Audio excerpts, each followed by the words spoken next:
Patay ang 10 anyos nga babae human na lumos samtang naligo sa dagat kauban ang iyang mga classmates sa maasim Sarangani. Ang detalye sa report ni Efren Mamak.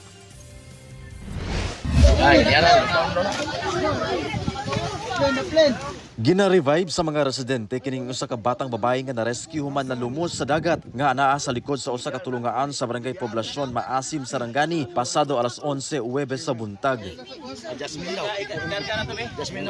Sanglit wala gyapoy panimuot ang 10 anyos nga bata kinsa grade 6 student, gilayon siyang gidala sa ospital. Apan, gideklara siya nga dead on arrival. Ang biktima nga taga Barangay Bales gipahilo na subay sa Islamic tradisyon.